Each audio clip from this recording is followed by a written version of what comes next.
Ladies and gentlemen, welcome back to the workshop. It is fantastic to have you here as we embark on another day of trying to make a fine and exquisite chef knife. I want to make this thing as good as I can make it. I want to improve on my failures from the last time that I made it. So I am very excited to do that. I'm also very excited to have Audible as a sponsor.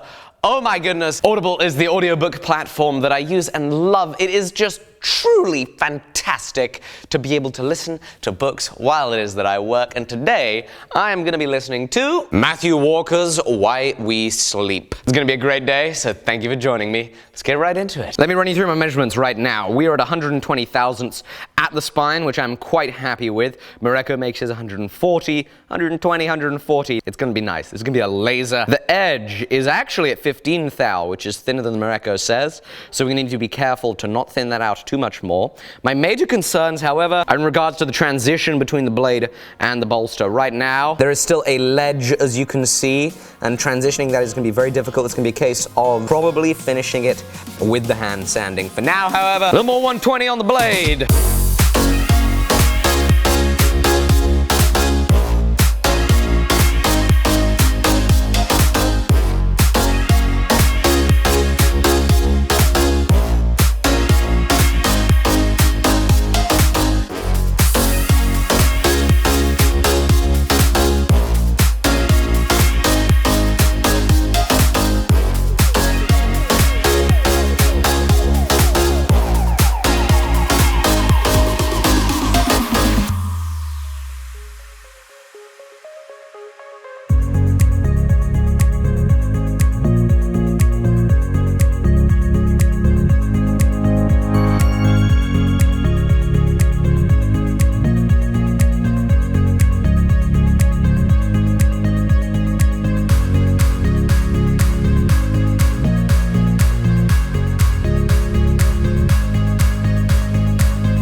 We are making sweet progress, yes indeedy.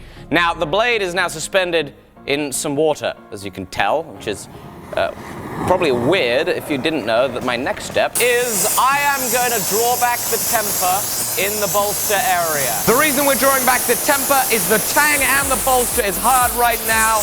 We need to do some file work, so we need to draw it back. It's also going to have the added benefit of gently bringing up the temper up here towards the spine of the knife, help it stay a little more flexible and strong.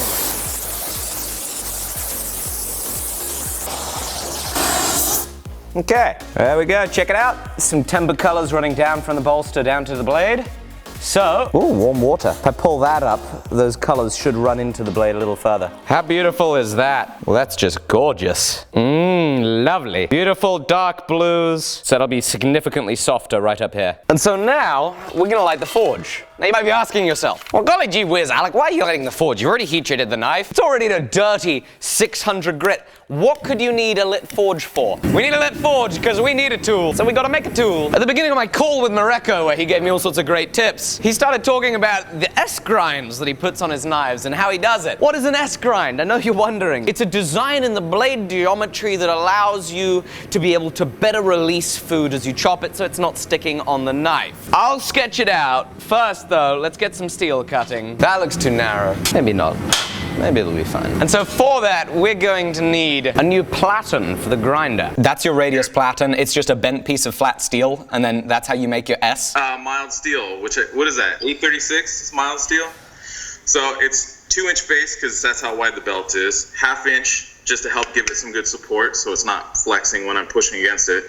And then it's just angle iron. It's, what is it, 2-inch angle iron attached, and it's all just ugly MIG weld, tack welded together. Super simple. Probably gonna need about that much material. We'll get this cutting, and now we can have a think about that geometry. This will also tell you why it is that I'm rather terrified of doing this. So, right now, we have a straight profile. Our spine, hey, we ended up bringing that down all the way to about 100 thou. This is a cross section of our blade right now, and this is flat all the way down to our about 15-20 thousandths of an inch thick edge. So, when you put this through food, what happens is that food forms a little bit of a vacuum as you cut through it, and you'll then end up with a little bit of potato or a little bit of patata sticking onto the knife edge, and it sticks on there, and then you got to push it off, which isn't any good. So, what people will do, and what Mareko does on his chef's knife, a very high-end thing to do, is they will make an S grind, which is convex at the top, convex towards the edge, so that the edge can be a little better supported and also help pop the food off. And then towards the middle, instead of it being flat, it actually is hollow ground. So the middle of the blade has a hollow grind so that as you chop through your food, you chop through it, and that food looks like that. Air can get underneath and release it from the blade. But what is terrifying about this is that, okay, what we now need to do is we need to make a platen that has a curve to it of about the curve of a 6-foot diameter. And then I have to put a 60 grit belt on it and make a hollow in my nice 600 grit blade. Sounds like a recipe for a mistake to me. It was looking so nice. And now we're about to probably destroy it. Shouldn't take just a little bit.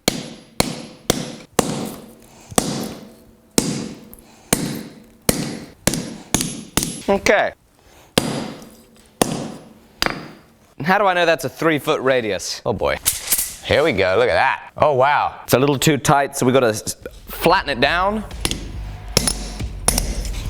Hey, that looks close enough for me.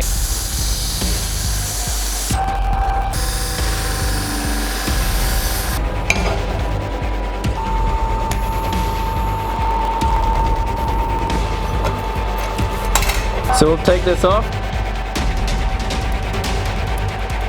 Okie dokie. Give that a little tighten. Let's see how this will work. Well, looks like it'll work. Let's see how it grinds. Oh my goodness, I'm terrified. Oh boy, this is scary. I have no idea how this is gonna go. Ah, oh my goodness. Oh my goodness. Oh my goodness. I am about to do something really stupid. Ah! Why would I try this? This is gonna end so badly. Oh my goodness. This is terrifying. Woo! Right. Nothing to it but do it. Woo! Ah! Ah! Why would I try this? No! Oh, oh, oh, oh. Come on! This one! We're gonna do it! Ah! Come on, Alec! Come on, Alec! Just gotta do it! Just gotta do it! Let's go! Right. Let's turn it on. Doing it dry. Okay. Let's try it. Come on! Here we go! Here we go!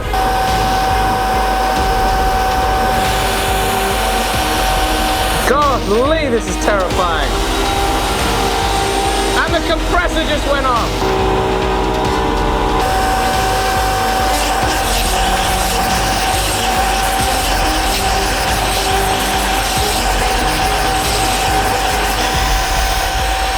No! Oh! Oh boy! Oh, I messed it up so badly. Ah! Look at that! Oh no! No! Golly! Golly, that was silly. Right. Oh boy.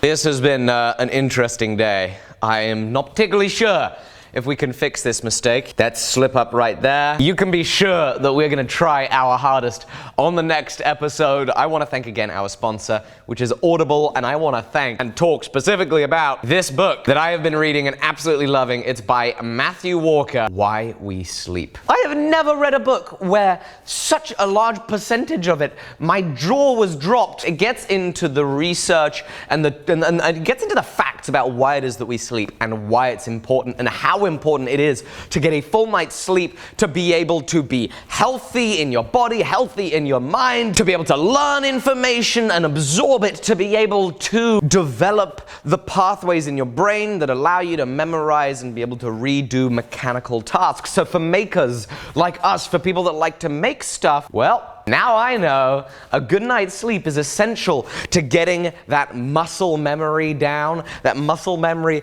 of running a grinder. It's gonna be better after a good night's sleep. That audiobook is phenomenal, and I highly recommend that you go check it out. Of course, Audible is our sponsor, and they're giving you guys a free book, so you can get While We Sleep by Matthew Walker for free, as well as a free trial when you sign up at audible.com/forge, or when you text FORGE to 500-500. Audible is just fantastic. I get to listen to great books like this all the time while I'm working, and you can listen to whatever it is you want from their amazing selection while you're working, while you're commuting, while you're enjoying the summer sun, getting outside and enjoying the nature. While I sleep on this, make sure you go grab yourself a book, audible.com/forge, or of course text FORGE to 500-500. See you guys. Thank you.